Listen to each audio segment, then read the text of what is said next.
Welcome back to another episode of Sailing into the Mystic.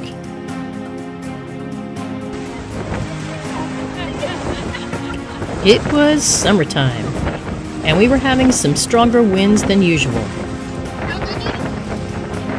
What? 8.2 knots! Our family came into town for their summer break, and of course, we took them sailing. After we entertained them for their summer vacation, it was time to take our summer vacation, and so we headed to Baja with our friends John and Michelle. Our favorite thing to do was troll around in our little speedboat we call the Island Hopper and look for nature. It is hot as heck in the summertime. However, this is the most amazing time to see the wildlife in the bay in front of our house.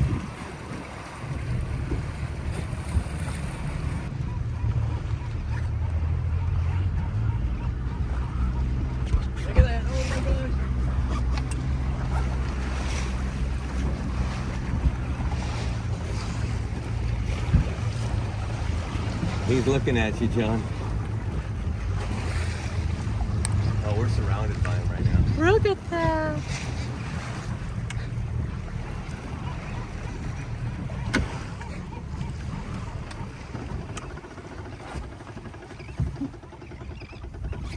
What are you doing?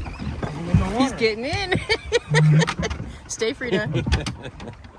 Now they're probably swimming away.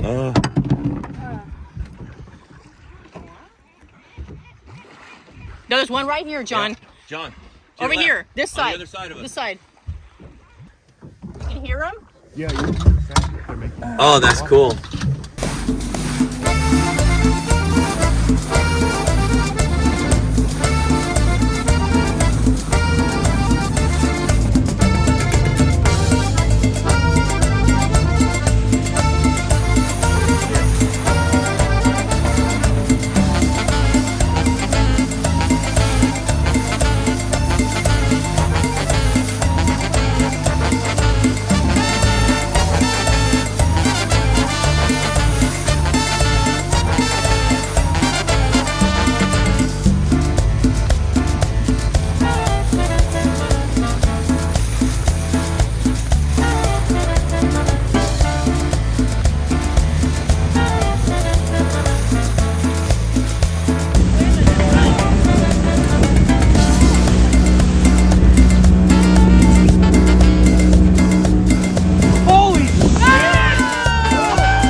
There's no one right here, right in front of the boat. There they are. There they are.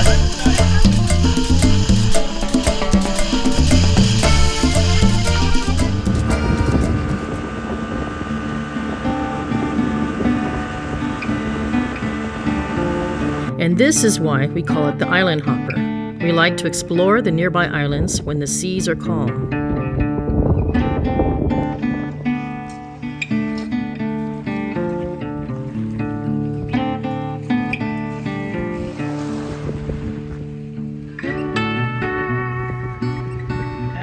And there was a perfect little boil right behind us that would have been great to throw a fishing line into.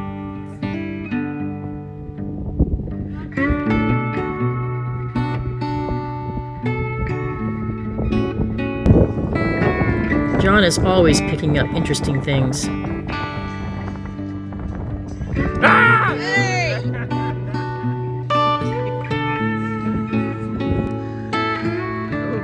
We love to celebrate whatever we can our own way in our little community.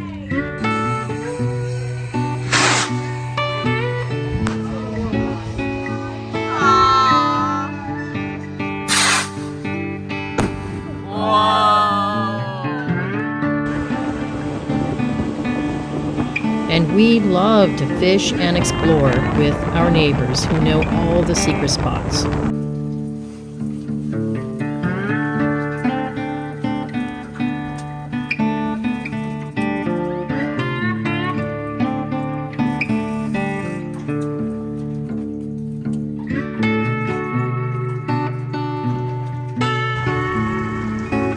Everybody suck in. Look at something like. Doug, a master fisherman, but also a master boat captain, knows his boat so well that he was able to cruise through very shallow waters to show us some hideaway lagoons. Now we're like just with the drift. Oh yeah, going with the tide. Just enough to steer. There you go. Back in.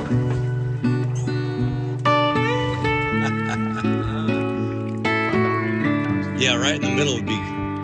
Yeah, you did it.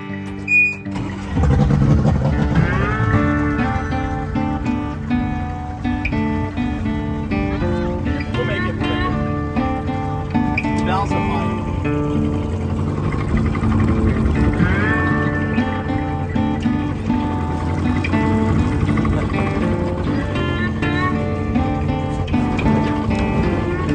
Spin us around.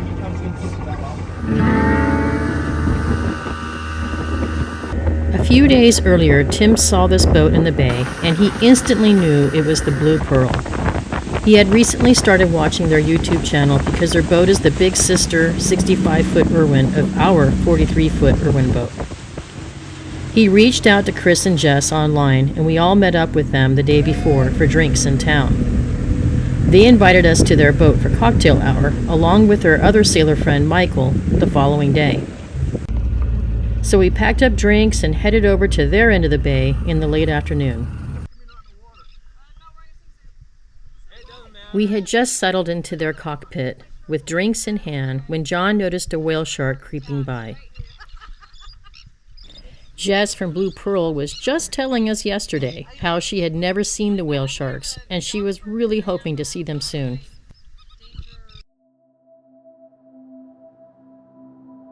We all decided to jump into the island hopper and go hang out with the two whale sharks swimming around during their feeding time.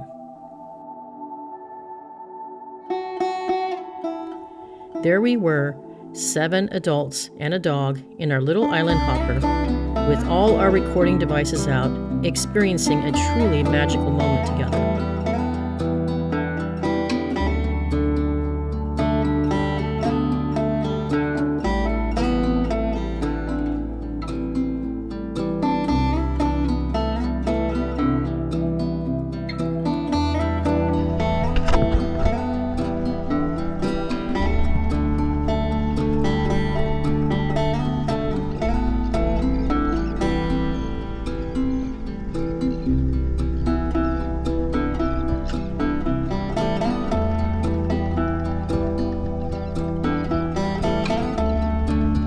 Just like our fingerprints, each whale shark has its own unique array of spots on its back.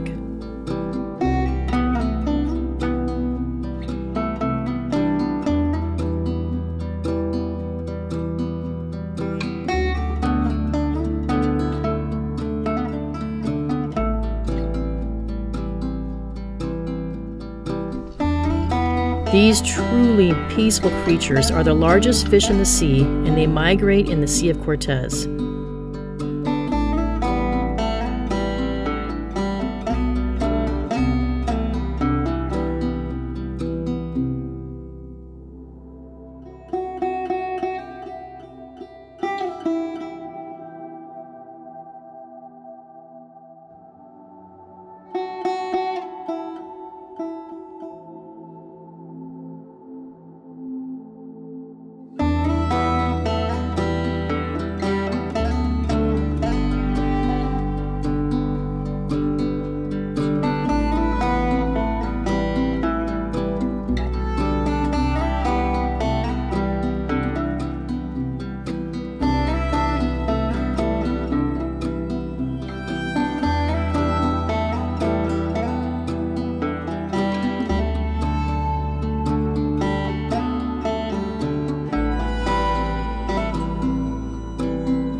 When they are feeding, they swim around with their very large mouths open at the surface of the water, scooping up plankton.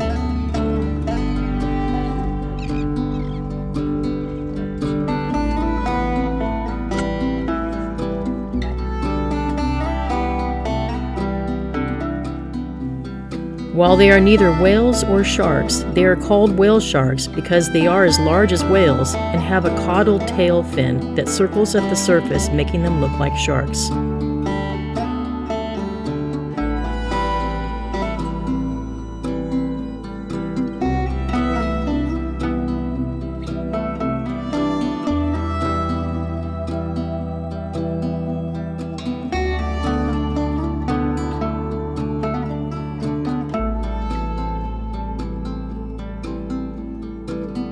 This is the best day ever!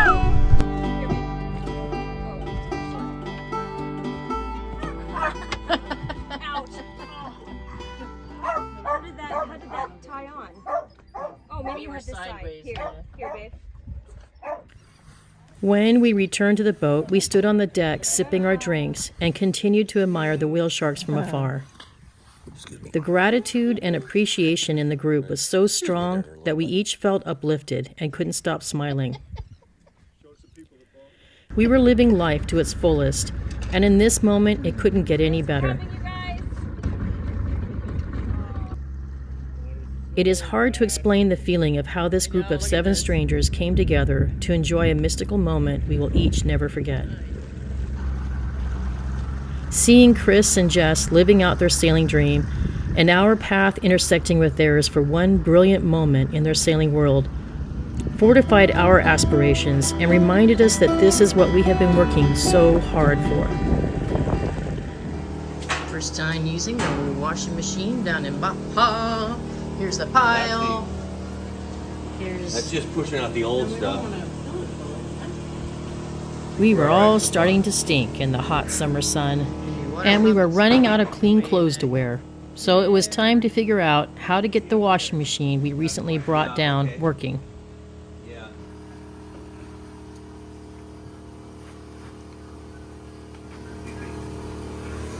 It's hooked up with the hose all the way to the faucet out there.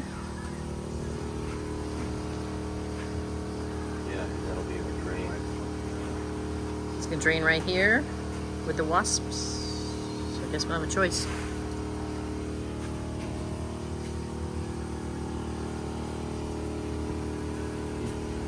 Oh no. Yeah. With that. Now that thing starts leaking. Don't It touch did- that hose. It did it when I picked it up too, but Yeah.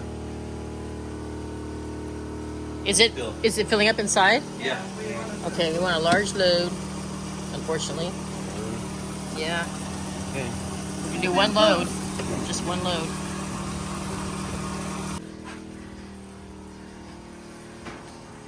That's exactly what I'd eat. Normally, we all go back to the States with a large bag of dirty clothes in tow. Yeah, that's why I was like, don't I want the clothes in? Yeah. Okay. How exciting! This is amazing. This is Baja clothes washing. This is all on solar too, so Ah. we'll see. But this time, we think we have disrupted that routine, and I'm sure the Border Patrol is grateful for that. Chris and Jess needed to sail away to their next stop, but their friend Michael was staying behind. A little birdie told us it was Michael's birthday, so we invited him to anchor on our side of the bay and come join us for an evening of shenanigans, and we would show him how we celebrate birthdays in our little community. Michael brought over some birthday cigars, and we all had a fantastic time. The next day, Michael invited Tim and I for a little sail in the bay on his boat, Alamar, to show us how he is engaging in full-time cruising.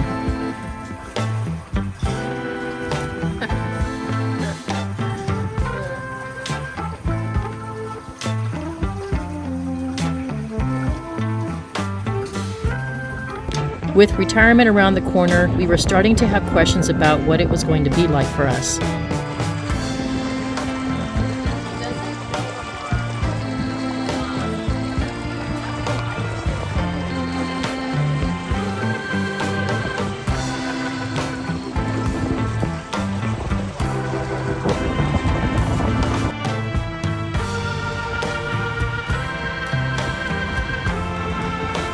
Michael was a great host and gave us a lot to think about.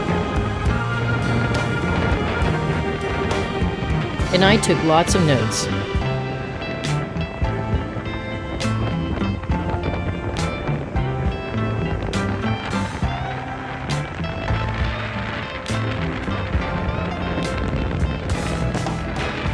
It was also great knowing that we now have new sailing friends on 2 different boats that will be cruising around in our same corner of the world when we finally set sail. Burgers hanging out. Oh, yeah, yeah.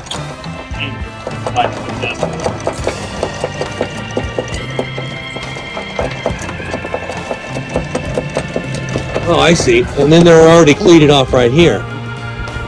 Since I'm using this stuff all the time, I just leave the snubber on it. Right.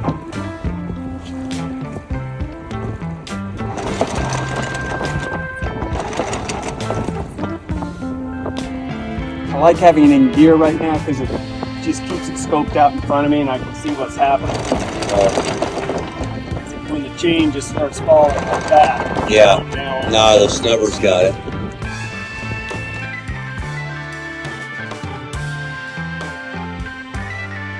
So this is the place. This is the first destination we want to sail to when we finally set sail in our retirement. When we arrive in the Mystic, we can say we made it. We have sailed home. Thank you for letting us share more of our story. We want to give a special thanks to John, who let us use his GoPro footage for this episode. After this trip, his nickname is Jean Cousteau. And if you want to check out Sailing Blue Pearl's version of our Wheel Shark experience, check out their episode 55 in the link provided. Join us next week as we engage in a project to install a radar on the Mystic, and the weather continues to throw some hurdles our way, making us feel like our retirement dream is moving only further away. Hey, thanks for tuning in to another episode of Sailing into the Mystic. If you enjoyed this episode, please hit the like button, and we love hearing from you, so it'd be great if you could leave a comment below. Subscribe to our channel to be notified of our new episodes. Thanks again, and we'll see you next week.